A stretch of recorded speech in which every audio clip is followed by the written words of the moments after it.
তফসিল ঘোষণার সাথে মনোনয়নের কোনো সম্পর্ক নেই। গণমানুষের আকাঙ্ক্ষাকে ধারণ করে এমন লোকই মনোনয়ন পাবে। রাষ্ট্র কাঠামো মেরামতের যে ৩১ দফা বাংলাদেশিদের মুক্তির সনদ। দেখুন, গত ১৫ বছর ধরে বিএনপি এই নির্বাচন ব্যবস্থার জন্যই যুদ্ধ করছে, লড়াই করছে, সংগ্রাম করছে।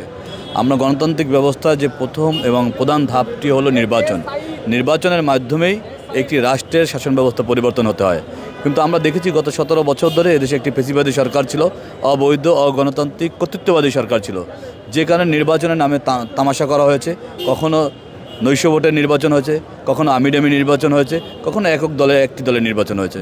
সুতরাং সেই দীর্ঘ সময় পরে, আন্দোলন সংগ্রামের পরে একটি গণতান্ত্রিক ব্যবস্থার যে প্রধানতম রূপ, প্রধানতম ধাপ নির্বাচন ব্যবস্থা, সেই নির্বাচন অনুষ্ঠিত হতে যাচ্ছে। সেই নির্বাচনের প্রাক্কালে আজকে জাতীয়তাবাদী শক্তি তথা দেশপ্রেমিক শক্তি আজকে ঐক্যবদ্ধ হয়েছে দেশনায়ক তারেক রহমানের নেতৃত্বে।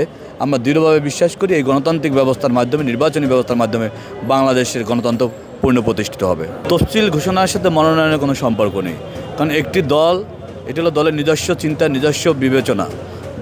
দলের কাছে যে সবচেয়ে জনপ্রিয় মানুষ, দল বিভিন্নভাবে বিশ্লেষণ করছে ওই অঞ্চলের সবচেয়ে জনপ্রিয় মানুষটি, পাশাপাশি দলের প্রতি তার ডেডিকেশন, কমিটমেন্ট, এটি বিবেচনা করে হয়তো মনোনয়ন দেওয়া হবে।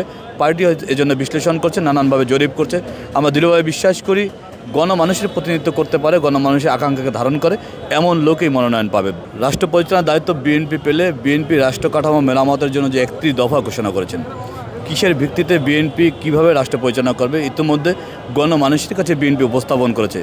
আমি জাতীয়তাবাদী আদর্শের একজন কর্মী হিসেবে আমি বলতে চাই, রাষ্ট্র কাঠামো মেরামতের যে ৩১ দফা বাংলাদেশিদের মুক্তির সনদ। সুতরাং এই ৩১ দফার উপর ভিত্তি করেই রাষ্ট্র কাঠামো মেরামত হলে এদেশের গণমানুষের মুক্তি মিলবে।